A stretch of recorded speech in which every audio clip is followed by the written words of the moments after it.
about boxing. Just absolutely boxing. We're talking about boxing. Just absolutely boxing.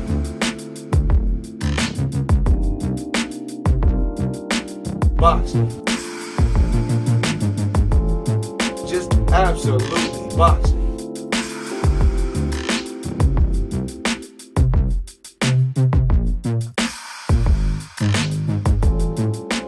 Right, y'all, what's going on? Welcome back to the Just Absolutely Boxing Podcast, episode 48. Shot with Too Shy from 50, man. Her name is Ant, aka Combo Breaker 99. It's your boy Boxing P. And today we're just gonna talk a little bit about last Thursday. You know, we were able to go to the Durham event, Bullcity Beatdown. Got a chance to, be in the local fight atmosphere. So we just want to talk about a little bit about that card. And it's fight week, ain't nothing too big, but we're gonna drop a little quick prediction on Triple G versus Vanes Monterosa. But what's been going on with you, P? Not too much, Ant. Not too much, man. We just rolling with the punches right now. You know what I'm saying? Taking it one day at a time, but it's looking good for us. It's looking good, man. And progressing. For sure, man. I just sat down, man. I was working that ab wheel today, man. I was working something new, man. And when I sat down, I really started to feel it, That's it hit you off, it catch you off guard, man. You work it, you think it's going to start hurting like the next morning you get up, but no, it ain't then. It's just someday, it's going to be someday throughout the day, man. Like just now when I sat down, I was like, Yeah. I think that's real, man. I mean, y'all don't need all that other special stuff like these different crunch machines or, sit-ups are good too, but I mean, this ab wheel, just a basic ab wheel, man. If you want to get a workout, that's it, man. Mm-hmm. But going on back to last Thursday, man. Went out to Durham. We got a chance to go to the Bullcity Beatdown card. Just being there, man. I just like the atmosphere going to fights. You get people from different, different cities, different demographics, different races, different colors. They all just want to come out and see fights, Yeah. I think that's just kind of a thing. We know everybody comes out, they kind of share the same interests. And, everybody's kind of, just there to see the same thing you want to witness, good fights. Right. And, right.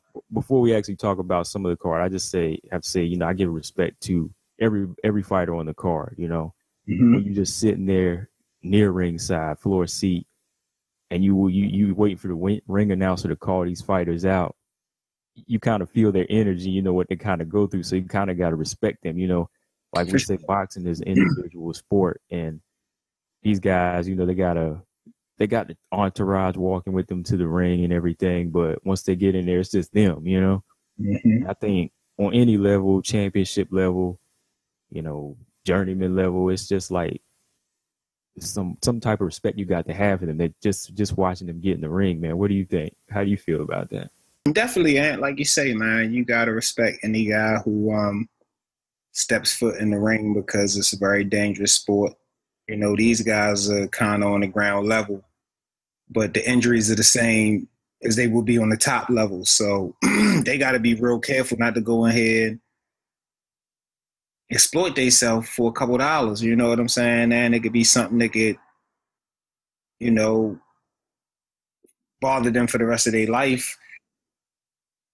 On this level right now, it don't really make sense to do something like that. So I definitely got to respect these guys for getting in there, even on this level, because it's still dangerous.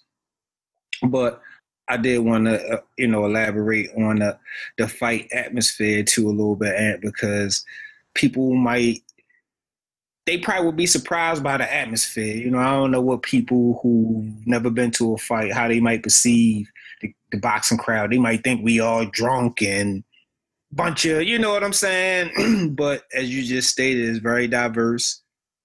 It's a lot of women there, surprisingly. I don't know if they just coming with their husbands or not, but everyone that I've been to, it's always a big female turnout. All races, all ages. And it is really just a good atmosphere. It's like anything you go to and you're surrounded by everybody. Everybody's nice because everybody likes boxing. You know what I'm saying? Ain't nobody trying to mean mug or getting to know everybody. Everything is good. So I did just want to add those couple points onto the atmosphere, because even on the ground level, the local fights, it's still an atmosphere. You know, it's not Vegas, but it's still an atmosphere. You know, Vegas is 10 times, you know, what the local fights would be, but it's still an atmosphere. You know, I always encourage people at the job. They ask me about the fights. I encourage them to come out, check it out. You know, they got a DJ, they got liquor, they got beer, they got food. I mean, it's an entertaining evening for me. Yeah, You know, all and then day. you get, you know, 5 to 10 fights or whatever, knockouts, all kinds of, you know, the fight. Then you got the fights. You know what I'm saying? So it's a lot going on, man. It's a lot of networking. It's a lot of, you know, people selling their different T-shirts or whatever they might have. So it's a very lit atmosphere to me. It's not out of control, but you know, it's upbeat. People are alive. Yeah, like going back to what you're saying, yeah, a lot of people sometimes, yeah, they think that we all just a bunch of drunken, you know, wild and loud mouths just throwing stuff. But no, it's like half the time, you know, it's people who really respect the sport, and also people who may not watch boxing. This might be their first time, but a lot of these guys, you know, are family members that are coming out to support. They're either there to support their sons, you know, their cousins and nieces and nephews or whoever's fighting, you know. So it's kind of like you bringing together different types of people. Mm-hmm. So they don't really have anything to kind of click with the other person, so they don't know how to approach them. So they're kind of showing them the respect, you know, they deserve, you know. That's why I feel like you're kind of meeting new people for the first time, you know, like shout out to Eric Thompson, you know, I got to meet him, you know, cool guy, you know, we just kind of, you know, was able to sit down and kind of chop it up between, you know, fights about boxing. Mm-hmm. And, you know, like I said, you know, different people from different walks of life, you know, that's what I'm saying. Like, it's more than just, you know, like people think it's a club scene. You know, I'm not a club fan, you know, this is something different. It's just a lot more. I get more out of it, you know, not just the fights, but when I go to a fight event card, you know, I get more out of it than just, you know, wanting to see knockouts, you know. Mm-hmm. But looking at some of these fights on the card, man, you know, the first fight got Randy Foster versus Terrence Brown.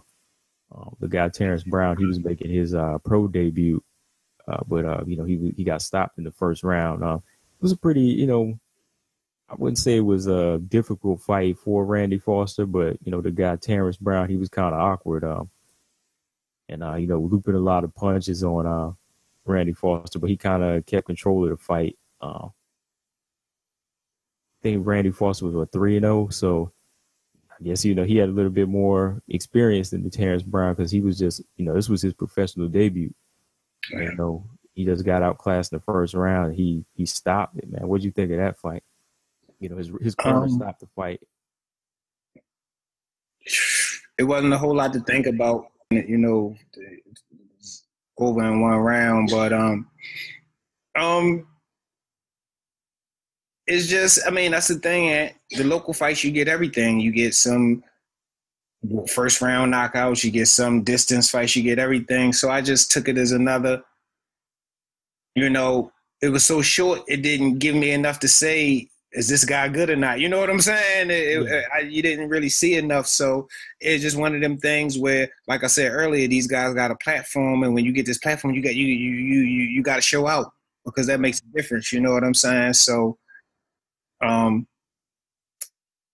it's a tough thing. This is his first, you know, his pro debut, and you lose. You know, I don't know the repercussions of bouncing back from something like that and how all that works, but it can't be good at, you know what I'm saying? For everything, for your career, your mental, your confidence, you know what I'm saying? It might have a guy second guessing his career choice, you know? Yeah. Yeah. And, you know, because we know that somebody has to come out the loser, but sometimes, you know, quitting kind of decides, it kind of, you know, deciphers where you're going to go in your career. You know what I mean? And even like, okay, you know, some people might say, well, Dad, your first fight, that's a fight you can lose, but because you're early in the game, you're still learning, you're still green, but it's still got to be some type of psychological damage that does when you lose that ant, because even though it's your first fight, you can lose it. It's your first fight. You're still supposed to win. You feel me? In the eyes of people, you know what I'm saying? Mm-hmm. You're supposed to win. So, I kind of feel for that kid because, like I say, man, what did it? What would something like that do to your confidence? And you know what I mean? Pro debut, you get, things don't go right in one round. I don't know. Yeah, I mean, hopefully, from like you tell me, a loss is just as big as a win. So hopefully he can bounce back from that, learn from it, what he did wrong. If he, like we say, sometimes on this ground level, this is going to kind of tell you, do you really want to be in there or not? Yeah. This will kind of answer those questions. Does he really want to be in the ring or not? Yeah. And I mean, and to be honest, some people have to realize that. Some people, like they say, everybody got a plan so they get punched in the face, and that I think that's a deal breaker for some people. You know what I mean? They say, okay, well, this ain't for me, which is no big thing. You fighting. It ain't for a lot of people. You know what I mean? But I bet you there's a lot of the time. I mean, there's probably a lot of times when guys do get punched in there, then they be like, uh-oh, maybe being a car salesman might not sound that bad now, Yeah, absolutely. Absolutely. You win a couple fights in the street and be like, yo, I got it. And then you get in there with skilled fighters and you don't got it. You know what I'm saying? Yeah. You know what I'm saying? Because it's deeper than that. It ain't just the fighting, mental capacity, mental fortitude, all the stuff that you need to, that's what I'm saying. Like this kid, if he's a strong kid, he could bounce back and say, hey, yo, that was my first go around, but if he take it hard and say, dang, all them people, was that on the live stream? Oh, what? Oh, man. Mm-hmm. So people was watching. Oh, man. And I don't know, man. It depends on how strong he is mentally, because that's a part of it, and being able to deal with those type of blows. You know what I'm saying? That ain't a body shot. That's not a jab. That's a mental blow. You know what I'm saying? You're losing your pro debut. Can you mentally bounce back from that? And like you say, take it as a learning lesson and say, hey, man, all right, dust myself off. I'm back at it. Yeah, especially from, like you saying, bringing up that live aspect, this is like their first time being on a live stream, which is close to being on live TV. It's kind of like, he either wants to do two things. He either wants to forget this happened, that could scar you, or you could say, hey, I want to right that wrong and come back right, Right. So it's those two roads that he got to take from there, and that goes for all the fighters on the card that, face defeat, Right. Say, damn, this is on live stream, I got to fix that, or I could say, forget it. I don't want to, I don't even want to think of that again. Yeah, I mean, it's specifically for him, man, because you lost in one round. We didn't get to see anything. If a guy goes 12 rounds and loses, he go the championship round and lose. Even if he go halfway, at least you get to see something. With him, I would want to right that wrong. I would, you know what I mean? But I don't know, what his mental state is at. But, he really didn't get to showcase anything. The other guy, by stopping him in one round, didn't really showcase anything. You know what I mean? It wasn't enough to gauge that, I don't think. No, it wasn't. I mean, it kind of goes two ways for fighters. Sometimes you get them out of there early. We don't know. Yeah. If a fighter quits on you, we don't know what you really have versus what they had. Right. But we can kind of scale what they have because they quit. Yeah. Next up, we will see. Shout out to Michael Williams Jr., man. Michael Williams Jr. versus Xavier Ford. He improved to 3-0. Pretty much came out and did what he was supposed to do, man. Came out in a flashy outfit, put on a good show. He was fighting somebody that was kind of tall and long like himself. Yeah. Kind of a wild brawler, that came out to swinging to try to test him a little bit. But, I can tell that the sparring sessions he's had in Vegas and around the way. He's a work in progress. You know, Michael Williams Jr. What do you think about him? I thought Michael did everything just right, from, like you say, the outfit, the staying humble the whole time, all the way up to getting in the ring and handling his business with a guy who ain't really had no business in there with him, and he showed why. So I thought he did everything just right for where he's at in his career. And shout out to Junior, you know, keep doing what you do, because it was a good look for him, I think, that night. You know, everything just went right for him. It was just a good night. You know, everything was picture perfect. Yeah, it definitely was. It was like we saying, somebody who wants to put on a show. They come out, look the part, you know, appearance, and they come in the ring and they perform the way it's supposed to. You know, they give the crowd. They got them standing up. You know. Yeah, being humble, not talking junk. He quiet kid, humble, talking the ring, and you know he had a huge following there from Fayetteville. So you know, like I said, everything was just picture perfect. He, you know, didn't let them down, didn't let nobody down. Did what he was supposed to do, improved.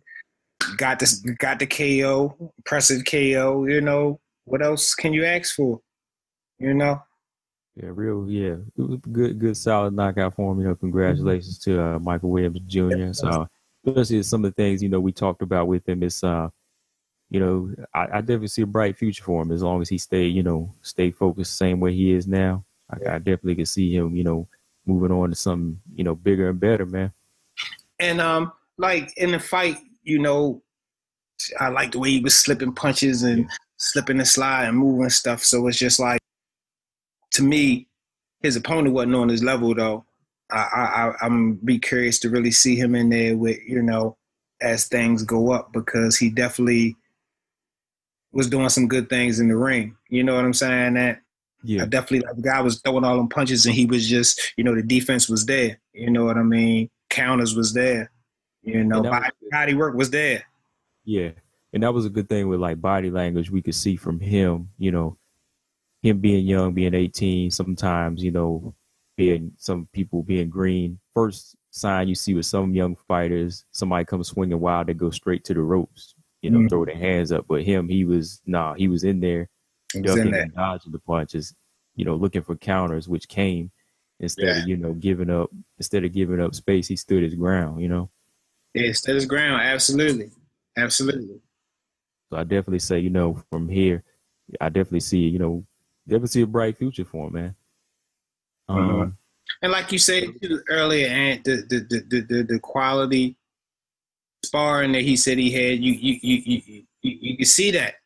You know what I'm saying? I can look at the other kid and see he ain't really had quality spar. He ain't been in there with Devin Haney. He ain't been in, you know, out Vegas with some of the names, and you get that experience from these higher level guys, and it makes a difference. I mean, Mike was in there looking like a, you know what I'm saying? You know, looking the part. Yeah. Looking the part.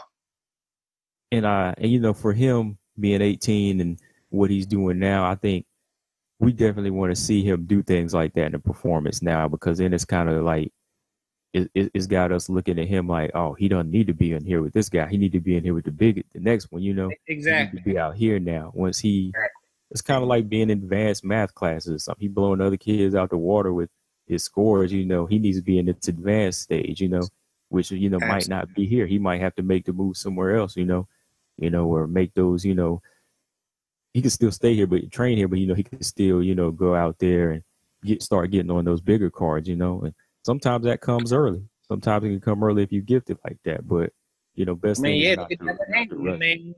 Devin Haney, what, 19, 20? You know, he ain't too much 19. Older than Mike, and he's on that level. You feel me? Mm-hmm. So, like you say, it can happen quick. It don't have to be 20 years. You don't have to. Floyd Mayweather, it was 20 years for him before he got the way he is now. You know, not 20 years before he became successful, but 20 years for him to, you know, be at the top. But Devin Haney, I mean, he ain't at the top, but to be 19, he ain't doing bad either, you know, and like you say, to be a free agent. You know what I'm saying, too? That's another thing. So, you know, he getting all the money. Yeah, free agent, just him and his dad, 18-0. You know, you can't complain right now. So you definitely open the doors for yourself. And you know, I want to see a kid like Michael G do something like that. You know, Yeah. I want to see some more like that do it. I mean, cut the middleman out. You know what I'm Yeah. saying? If you got your own fan base, you don't need them. You know, or at least hold out until they really can offer you something to take you to the next level. I mean, fans, some people already got fans. That ain't enough for me. I'm already on TV. You know what I'm saying? That ain't enough for me. You know, what else can y'all offer me? Mm-hmm. You know, so Mike Jr. definitely in a good position being 18 and having a solid team around him, his dad in his corner that's going to make sure, you know, he get the best deals, the best training, and be in the best environment that he needs to be to thrive. Yeah. Yeah, he is. You know, it's like his dad said, he's not really being overprotective where he's not letting him get out with other trainers. You know, he's letting him mix it up with the best, you know, and get those gems from those different trainers, which, you know, you need, you know. You need that. You know what you really need and what you don't. You need that. Definitely, man. So, yeah, again, congratulations to Junior, man. The next fight on here that was pretty good was the Marco Bailey fight versus that Samuel Samples. Last card we seen that Marco Bailey, he got, you know, knocked out by the guy that Steve Massey. And this was kind of like his comeback fight. And, you know, he scored a pretty impressive knockout. Good body work, man. He was killing that dude to the body, man. And what I always tell you, man, body work, man, it's underappreciated in the game, you know, and to see a kid like this on this level focused on the body like that, you know, impressed me, you know, especially whenever he saw he could just drop the kid, because there's one punch he hit him with a straight right to his stomach that he just fell on his ass, you know. So it was just like, from there, when the kid got back up, you know, and Marco kid just kept on working his body until he got him out of there, man. And then he went back up top to the head and dropped him again, man. So, I mean, what do you think about his performance, man, as far as like just seeing him do some impressive stuff like that?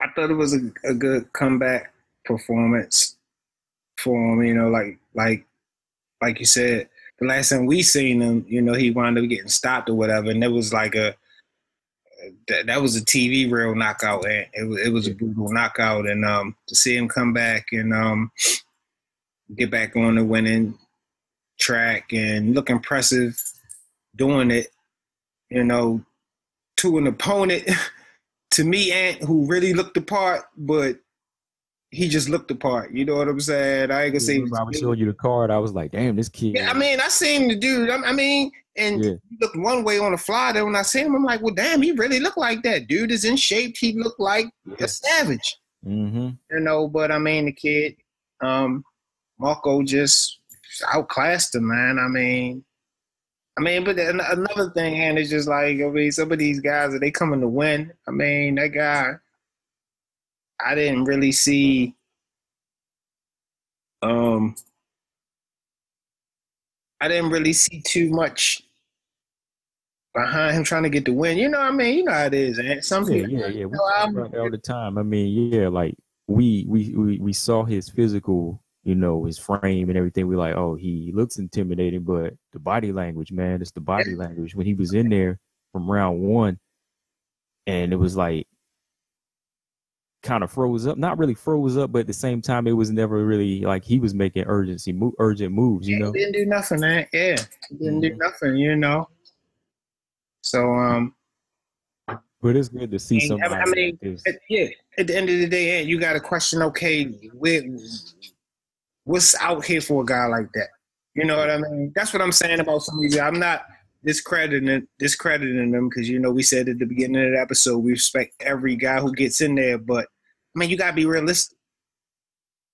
What are your goals in the sport if on this level, you know what I'm saying? And I'm curious. I'm a fan. You know, as a fan, you think every fighter want to get in the game and be the top dog, be the man. You know what I mean? That's the way a fan look at it. A fan don't say, hey, man, some guys is just a check. I mean, I go to work to get a check. I'm not really going to get beat up for a check, though. You know what I'm saying? Yeah, I know what you mean because for me, sometimes I always think too, like if I'm not going in there putting my 100% in it, why am I in there? Or if I'm not at least attempting to put 97% and up, Right. I can't get in there. I just can't do it. I mean, Right. everything's got to be right, man. Because it's like you saying too, like I could get a check anywhere else, without getting a concussion or something, or getting It's punched, safer. or Yeah, it's a something. whole lot safer. At this level. At this level, man. Yeah, at this level. You know? I Yeah, mean, so I mean that we talked about that before going to other cards and just like, wondering, what's the mentality of a guy who comes in on the local level to be fed to somebody or know he's gonna lose. That's it's one thing on the top level when shit, I might have got $500,000 to lose. That's different. You know what I'm saying? They might have right. gave me $500,000 to feed me to somebody. That's different. But when you ain't seeing nowhere near that and you getting fed to people, it's just like, where you think you gonna go in the sport? Yeah, because I think there is, yeah, like just some fighters, once they built their record up so much, but they know that they there's a certain level that they can't reach, but they still have like sort of a name to themselves. They can get that big fight and then say, hey, I don't mind, laying down for that check, Right. or giving at least something that can at least giving part of me in there, and then I can still come out with something, Yeah. not just a 3-figure check, but I can still get a 6-figure deal here, So why not? Yeah. Yeah. But you gotta remember these guys at least they built that record to get somewhere, Yeah. I mean, you gotta build to get to the big fights and take a fall, and you know what I'm saying? They don't just let anybody get up there and take a fall, Yeah, like You like gotta, there's some guys that, they might not make it to be a belt holder or a champion, but they can at least get to that level where they get a $100,000 payday. yeah, 6-figure payday, and some guys out there never had a belt, but they shared the ring with legends. I mean, Legends, that's like you can't put a price on that. I've been in there with this man. I've been in there with this man. I lost all the time, but I still shared the ring with these people, and that's a bond. And I know, like, when people fight, how you know Sugar Ray Leonard and wonder what Roberto Duran thinking today. Because I think when you fight, it's a bond between those two people sometimes too. You know what I mean? Because they did share the ring for 12 rounds, 24 rounds, depending on, the two fighters or whatever. yeah. Even when you look at a guy like Glenn Johnson, he's never really been stopped except one time, but it's like he can say he shared the ring with Hopkins, All the legends. Walker, Roy Jones, but Yeah. he got his way up to a certain level before he was actually losing. And it wasn't like he was coming to lose; he was just come up short. Yeah. He didn't get that far by, getting destroyed. Now, all those losses that he had, they were questionable and debatable losses. That's how he was able to elevate, because people had to say, well, shit, yeah, man, he got 5 losses, but I mean, that easy could be 3 losses or easy could be 2 losses if you know what I'm saying? So, Yeah, like I say, you still got to have some skill, man. You can't just be taking L's from beginning to the end. You know what I'm saying? You got to, at some point, be on the winning team. You know what I mean? yeah, yeah. But for that Marco Bailey, I definitely got to say I'm glad at this age he was able to bounce back from a first round knockout. Because, like you say, that knockout was definitely highlight reel worthy. For Steve Massey, it's definitely a worthy knockout reel. So Yeah. to see him come back from that and score a knockout and not be gun shy, that's always something you want to do at a young age. You want to, if you really want to be a fighter, you got to return and show that heart. I think he showed it, man. And I was about to say that too, Ant. Just like you say, come back, not being gun shy. Like I said, he was able to come back and let his hands go. I mean, because that shot he took, Ant, that could have been damaging. This wasn't no local level knockout. This was like something that you see on TV. It was very dramatic, and he very well could have been hurt. Mm-hmm. Seriously. I Yeah. mean, thank God that he was able to bounce back, you know, from that. But it by no means was that like that was a brutal KO, and you know what I mean. And that's just a part of this sport. It's real like that. You know what I'm saying?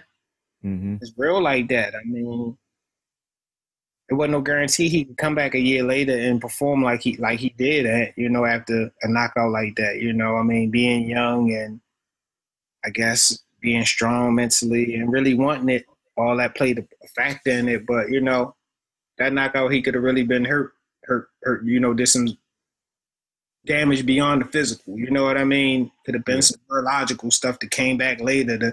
Like they say, you know, I forget who it was I was talking to, but they were saying this, you know, it's a couple of local guys that already got like the, you know, punch drunk, you know, talking already. And that's sad for a young guy who ain't even made no noise yet. That's very sad because that's the beginning of something. And you ain't even did nothing yet. You know what I mean? So guys got to be careful with that too. That's what I'm saying. It's just a dangerous thing. I mean, that could just come from taking some punches, not getting knocked out, and, you know, just having to being a fighter, and you know. So Yeah. Because a lot of guys, you know, brains react different. You know, different, those, yeah. You don't know if it's gonna be 100 punches or one punch, you know. But you know, when they said that about the local guys, that was alarming. That some of these guys are, you know, got that punchy talk already. I'm like, wow, you know. Yeah, because you know, like you were saying, when guys get older, sometimes in the game, you know, it takes a while before you hear it. But if you're hearing it now, that's something that is alarming. You know, that's something that Alarming, you know, man. they have to be, you know, on alert about. Like that's why I always say, man, like number one thing in boxing for me is that like that number one rule, you know, hit and not get hit is very important. You know, people are going to get hit, but you know, you can cut that amount of punches down by using defense. Absolutely. It's more to boxing than just, you know, taking a beat like that. And like we said with this, you know, Marco Bailey, his last one, I mean, that was just a punch that landed perfect, and it's a scary thing to see that, you know. But on the opposite side, you know, coming back, he didn't show any signs of gunshots. You know, like I said, he didn't look like somebody that got knocked out in his last fight, and I think that's what a real fighter is supposed to do. You know, Yeah. Yeah. you're not even supposed to remember they got knocked out. You said, "Oh, he got knocked out in the last fight. I didn't even know." You Yeah. know, it's like If you hadn't seen that knockout, you wouldn't have thought that about his performance. He definitely seemed confident. He wasn't gun shy, and he did what he had to do. Definitely, definitely got to give him that. Yeah, man. Next one, man. Let's look at this cruiserweight fight. Richard Steele, his fighter. Shout out to Richard Steele. He was in the house. Frank Sanchez versus Brad Austin. You know, he's a Cuban fighter. Mm-hmm. I told you he was looking like some Luis Ortiz up in there. You know, he came in there to put on a statement, which he did. Yeah. I don't know, man. That was a brutal knockout. This was the one I was I take, man. It was like this one was solid. What do you think of his fighter, man? You know, coming in at, you know, shout out to all the legends that was there too, man. We had Ray Mercer. We got to meet Ray Mercer, former heavyweight champion of the world. Yeah, great guy. Richard Steele, legendary, you know, referee, you know, Bill Clancy. Shout out to all the legends that was there. But going in at, I just said, well, dang, Richard Steele is getting to the promoting game, and he got a fighter. The caliber of fighters that he'd been around, and I just couldn't see him picking a bum or a tomato can. You know what I'm saying? He'd been around the best of the best. You know, whether he refereed them or not, he'd been around them. You know what I mean? He'd been in that world, that circuit, the era of the 70s, 80s, 90s, definitely the 80s and the 90s. He was catching all of those elite guys. So I was real curious to see what would be impressive to him. And it kind of was what I thought. You know what I'm saying? I mean, he no talent when he see it, and it was a good fight. I mean, the guy looked strong, big. You know, he looked good. He looked good in there, and you know, wound up, you know, getting the dramatic knockout, which punctuated, everything for him. But I thought he looked good at.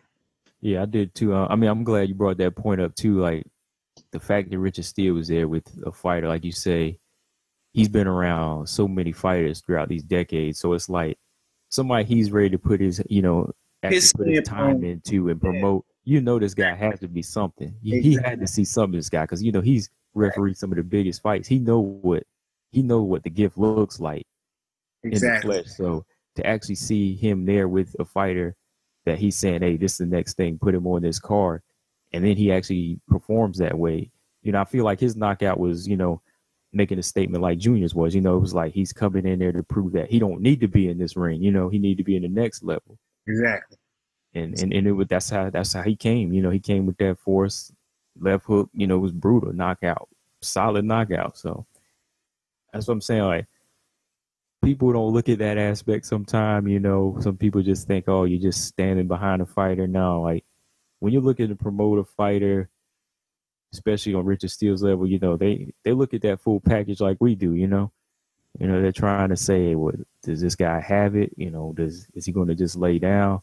No, this guy came in to make the statement, that he belongs on the next level, man. On the next level.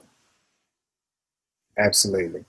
And like I say, Ant, that goes back to me just saying, when you have this platform, it's not a super huge platform, but when you have it, you got to make it count. And stuff like that, that's how you make it count. You know what I'm saying? That's how you make it count. That's how, that makes people want to come back and pay to see you again. You know what I'm saying? Yeah. Yeah. Like we want to see guys come in there and say, oh man, I got my money's worth, Right. Maybe some of the other fights didn't work out that way, but this one guy, anytime he's on the card, I want to come out to see him. For sure. But this other fight, man, this next one I was going to talk about a little bit, Kelvin King versus Michael White. Again, shout out to Eric. He came over to me. He was like, this is a really good fight. Of course, it ended in a draw, but that just shows you what type of heart these guys had. It really showed you that Kelvin King and Michael White came to fight. And, before the fight, I told you I saw the kid coming in the ring. I was like, Kelvin King, I was like, damn. I was like, he looking mad, boy. He looking mean, and it kind of transferred that energy into the fight, man. They was really throwing down. I mean, neither guy looked like they was in trouble to get knocked out, but it was actually, going body for body, head for head shots. So no, I think, a draw on this level was fair. What do you think? Yeah, for sure. And I mean, you had two guys come out. They looked the part, and both guys came out in shape, and they both went in there and laid it all out on the line. And it was a very entertaining back and forth fight. I think the draw was fair because it was just constant back and forth action. No knockdowns, nothing dramatic really happening. Just two guys in there, kind of going at it.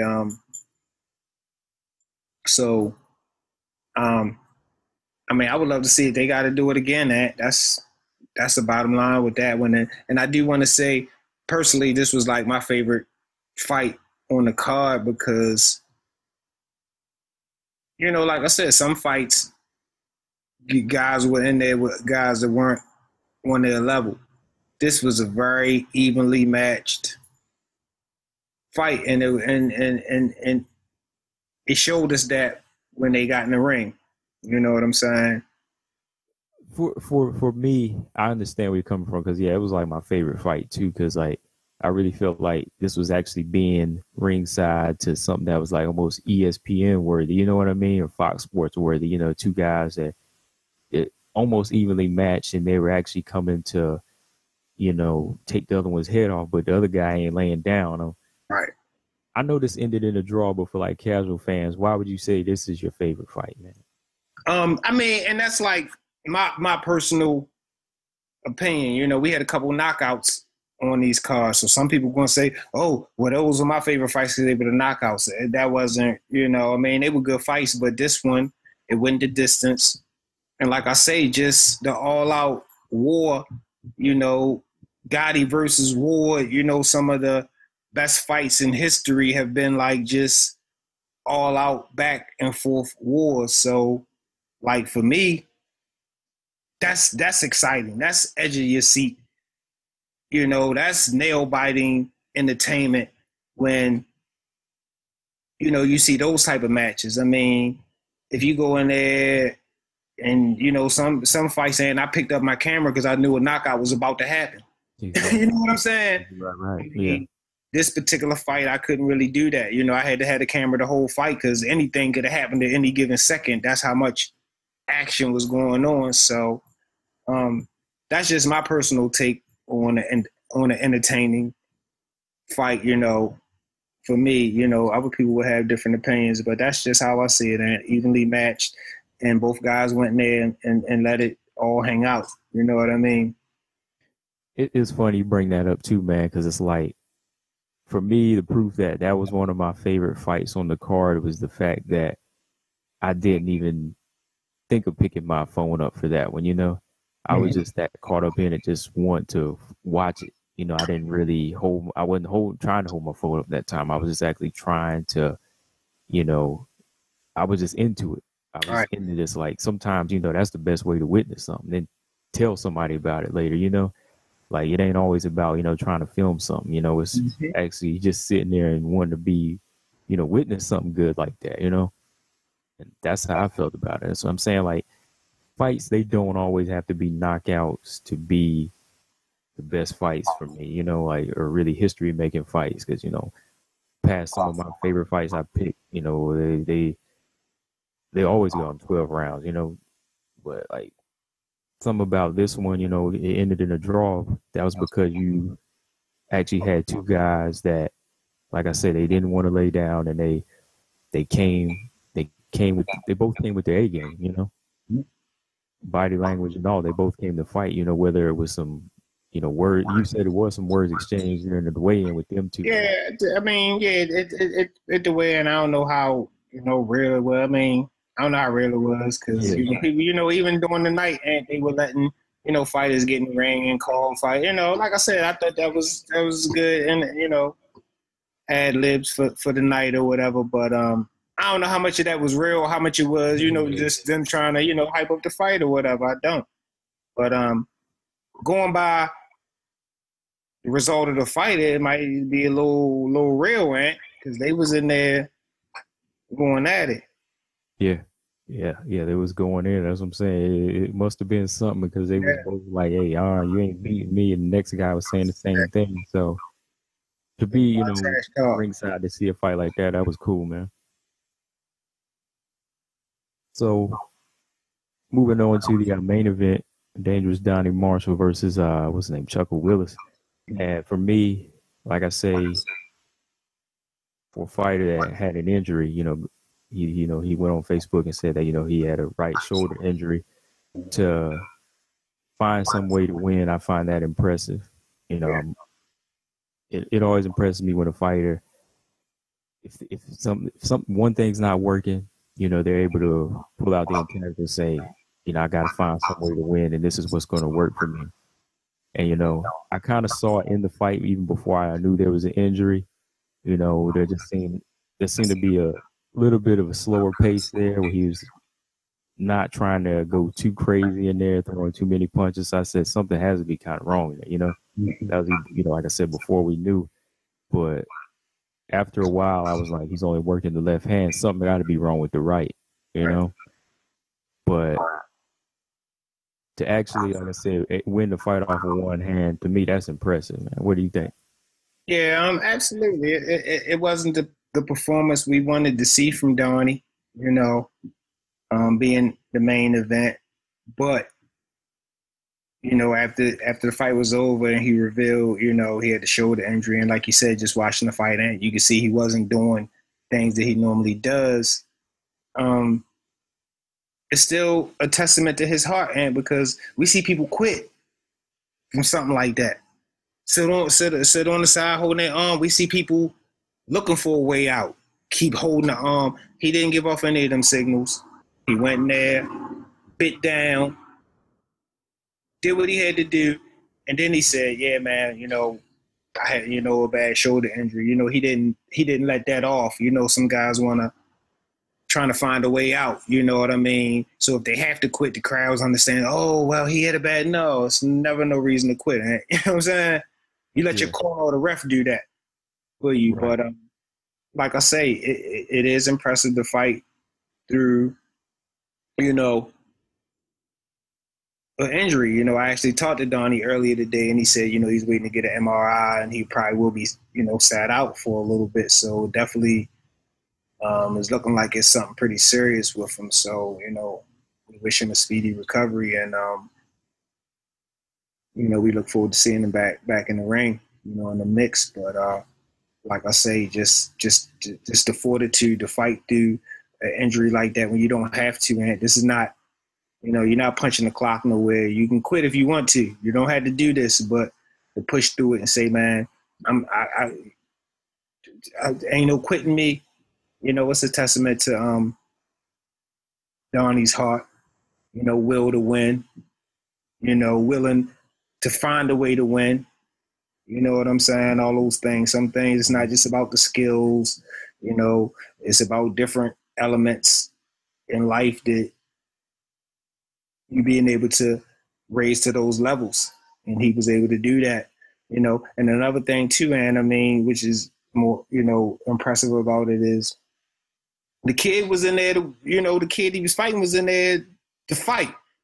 This wasn't a guy who necessarily we can say, oh, this was an easy fight for Donnie necessarily. I didn't know much about the guy, till I seen him in there. But once I seen him in there, mixing it up with Donnie, he had a real awkward style, and he was there to mix it up, So couple that with a guy who was injured, and he's in there with a guy who wants to make that could be a long night. So, like I say, shout out to Donnie for, pushing through that shoulder injury and being able to pull out the W, man. Yeah, definitely. Looking at going back at skill, that just shows you what type of skill Donnie has, to be able to carry yourself 6 rounds and win just about every round with just one hand. Knowing that you don't have the right, but you got to depend on your defense. You got to depend on distance, your patience. You could quit anytime you want, but that just shows you, hey, I'm not quitting. Shoulder injury, like, I don't know what a shoulder injury feels like. We don't know what type of throbbing pain he had in there. Right. I'm sure his mind was on it the whole time, but at the same time, he's, on autopilot trying to fight, That's right. Like, we don't know what that pain feels like. There could be something that was really bugging him, but he said, hey, I'm going to appreciate it. Especially you trying to throw a hard shot with it. I mean, I don't think it feel good. I think it feel good. You know what I'm saying? Because it's just, those rotator cuffs, I don't know exactly what the injury is, but it's a bad injury to have too, man. You know what I'm saying? I mean, some of that stuff, people were never the same. They never had the same range of movement, all types of different things. It's just, it goes back to, how dangerous this sport can be on the ground level, man. I mean, on the ground level, guys still get injured. He still got to pay for an MRI, medical insurance, all the things that people might not think about. He still got to go do the MRI. Ain't cheap. Mm-hmm. You know what I'm saying? I mean, you go and try to pay out of pocket, it's gonna be a couple of hours. Yeah. So the risk factor and financial, it's all the same. It stays the same. So it's a big world, and I'm just saying people just think of just the fighting aspect, but like you say, you still got health insurance because you're getting injured, you got to go to the hospital. How you think this stuff getting paid? Like I say, he needs an MRI. Who's paying for MRI? These things, they got to be paid for. So it's just, it's the boxing lifestyle, right? You know what I'm saying? I mean, you either know about it or you don't. The boxing world, boxing life. You know what I mean? You in it or you ain't. People in the basketball life, football life, all kinds of different stuff. But this is the boxing world right here. And one thing I always hear that I kind of think about it is like boxing world is here and you're here. If you got one foot in the boxing door and one foot out, that ain't gonna work. You either in it or you're out. Yeah. Because that sliding door closes, it'll cut your ass in half. Yeah, that door when you slammed on that foot and blam.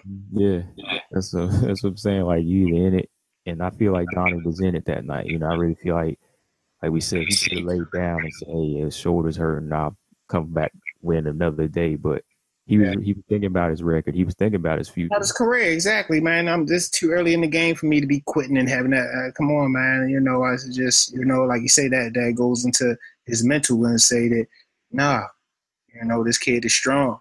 He wants to win. He knows how to win. He don't know how to lose. All that stuff. So it's like that was a good look. Like I say, it wasn't his best performance, but he had to fight through some adversities that fighters fight through. Like they say, we're never 100%.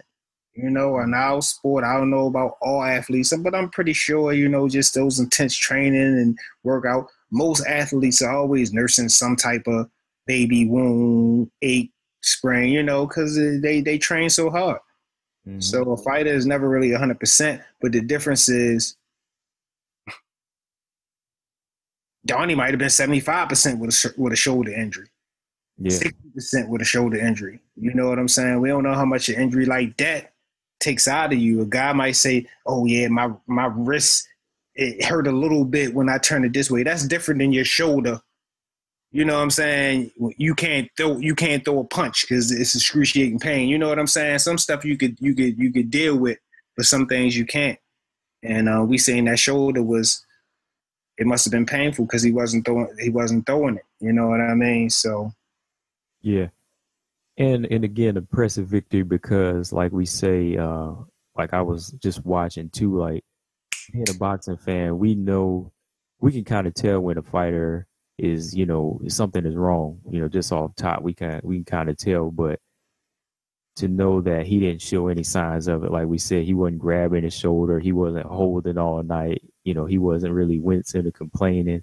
Yeah, he could have went complaining in the corner and tried to get them to stop it. You know what I'm saying? Hey, Remy, hey, Ross, anything, man. We didn't see none of that.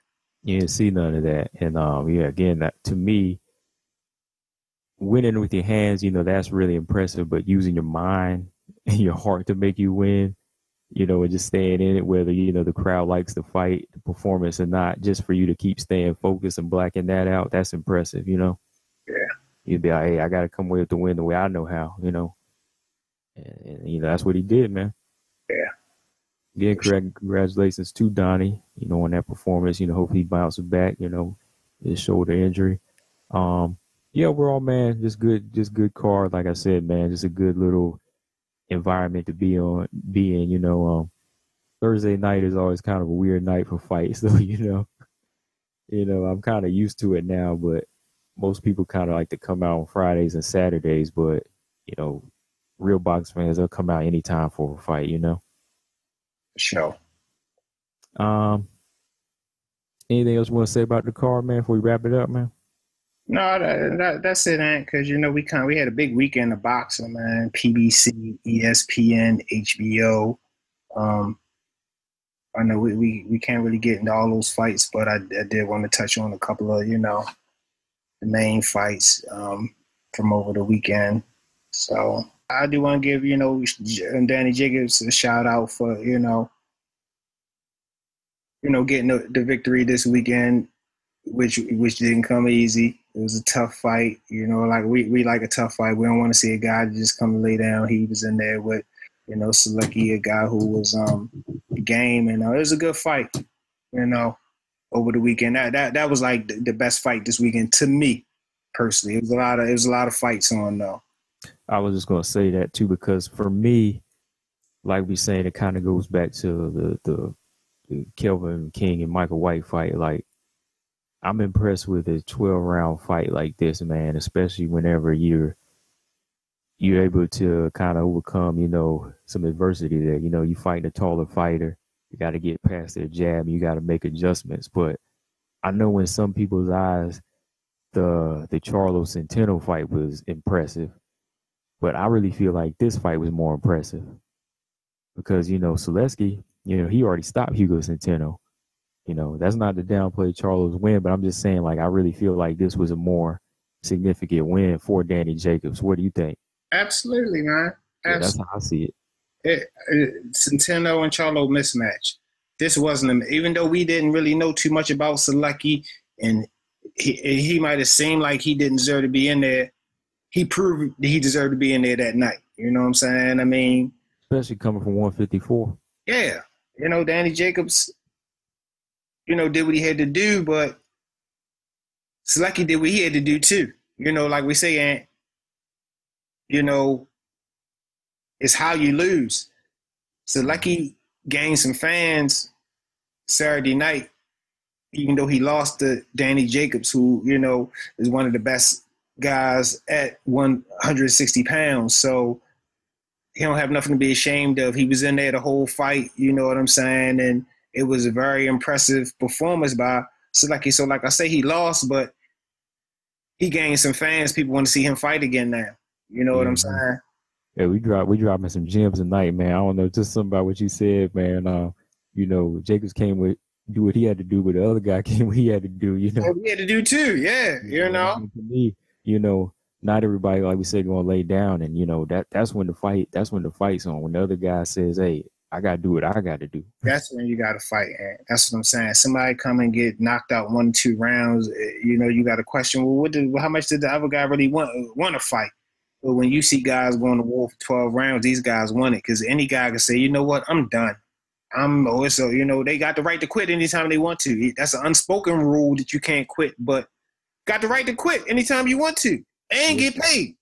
Yeah. You know what I'm saying? So it's all about the heart, man. It's all about the heart. And you know, when they step into that ring, you know, you get to see who, you know, what people's hearts are made of. And we've been seeing some guys out there with some tremendous hearts, man. You know, the tremendous displays are hard anyway. I mean, from the local scene to, you know, the top level. Yeah, we have, man. That's what I'm saying. Like, and actually being like floor side, ring side, to actually see guys that close, you know, it's more so like you really can kind of feel it. You know, you gotta feel what they're going through. It's like you see the crowd waiting for the guy to come out. You kind of like, damn, you know, I know they nervous as hell, but they gotta black all that out, you know. And you know, on the local level, you know, like we said, we got family there, you know, friends coming out to see you.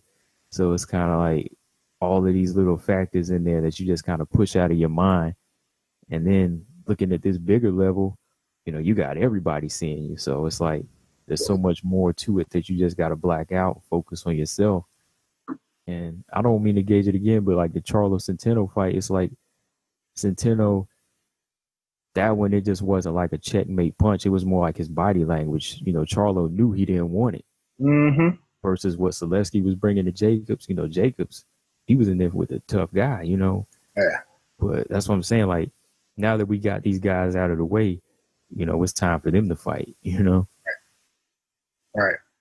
Ain't no other fight in middleweight I want to see except them two, you know, exactly. As far as they go. Exactly.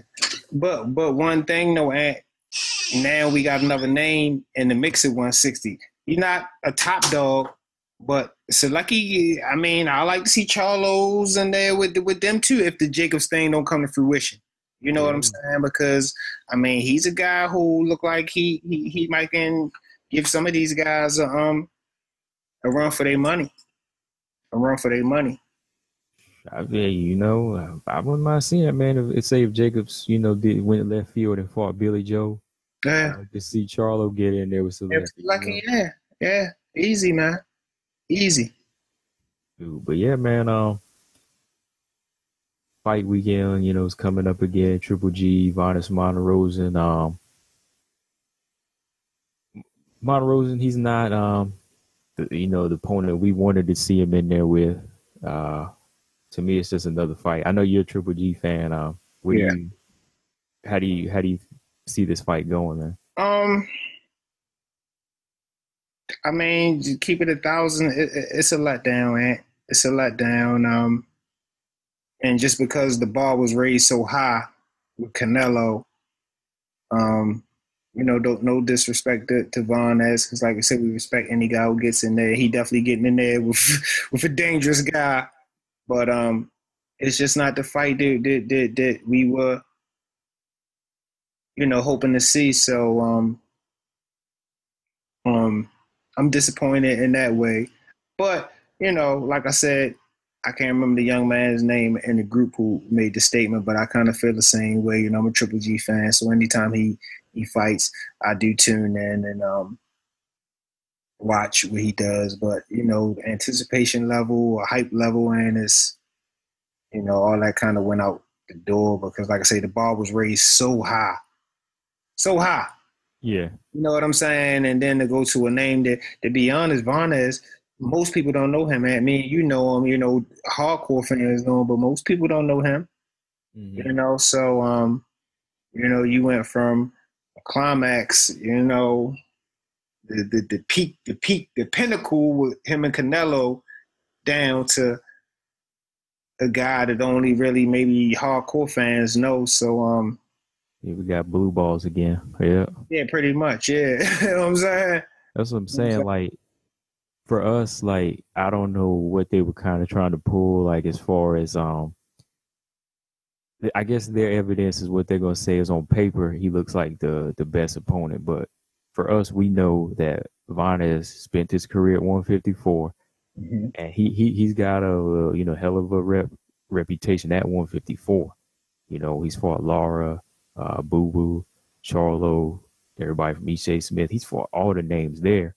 Win some, lose some, and he's never been stopped before. But coming into this fight, this might be his first stoppage loss. Yeah, it's first knockout loss. So, gonna definitely gonna be.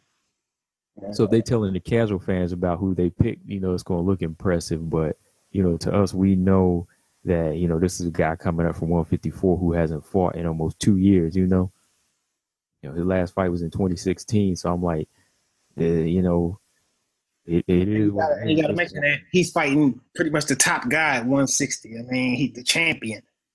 So, I mean, it's a fight. Anything can happen. Anything can happen. But, come on, we already kind of, know the way that this is going to go in.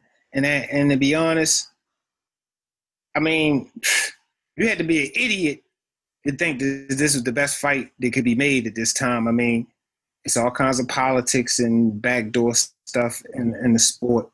And that's why this fight was made. You know what I'm saying? I mean, that's the sport of boxing. There's no way in the world they convincing nobody or fooling nobody that this man is even really worthy of stepping in the ring Saturday night. But like I said in one of my posts, the show must go on. Cinco de Mayo weekend is the biggest boxing date you can have. So I guess they say we got to make some money instead of no money. I mean, so that's what I'm saying. I mean, Floyd spoiled us with good fights, man. I said Floyd, he spoiled us with good fights in the past, 5, 6 years, because he always had that date on lock. So he did, man. He did. He turned that date into, like I say, prime real estate in the boxing world. But he pretty much always guaranteed, a good, a good fight for that weekend. He knew the whole world would be tuning in, and that's money. You know what I'm saying? That's money when the world is tuning in to watch. So Floyd was smart in that way to capitalize on that. I mean, Triple G is not a huge draw. Varnes is not a huge draw.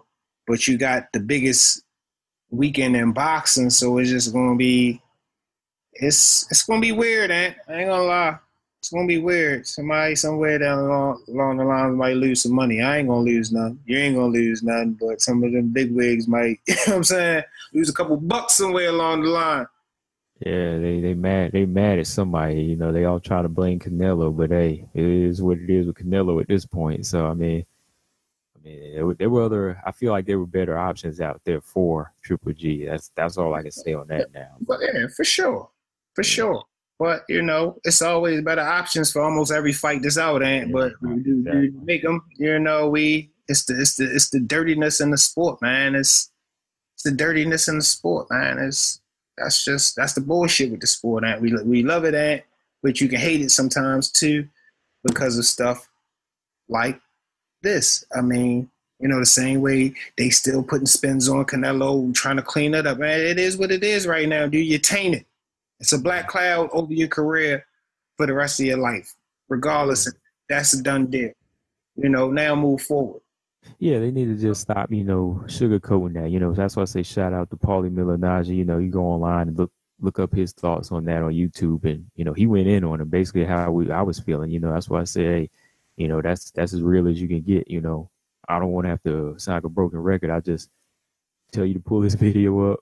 Fans pull his video up and hear what he had to say. And that's real. But shoot, man. Anything you want to say before we wrap this up? It was kind of a long one. Yeah, no, that's it, man. Just, shout out to everybody that, is supporting the movement. Shout out to Jawbreaker Jawbreaker Boxing, Remy, shout out to Donnie, shout out to Michael, Big Mike, Junior, Eric Thompson. Just shout out to everybody that been supporting Roger, Jamar. Everybody just been, supporting the movement. And we've been in the game almost a year now, and we've been getting a lot of love, so we just hope to get more. Yeah, man, same here. Like I say, shout out to all the fighters on the card, putting on a good show. Like I said, they don't have to do it, but they do. They come out and put on a show. And yeah, definitely shout out to new followers on Facebook, almost at 500 now, which is a good thing, to me, I just feel like, yeah, it's getting bigger and bigger, man. Before we wrap it up, just want to say, make sure you subscribe to us on iTunes, Google Play, and SoundCloud. Go ahead and follow us on Facebook, Instagram, and Twitter. But yeah, man, about to roll out here. Stomach on the side is kind of hurting. Abs is killing me. But my name is Ant, aka Combo Breaker 99. It's your boy Boxing P. About to sign off. See y'all on the next one. Peace. We out.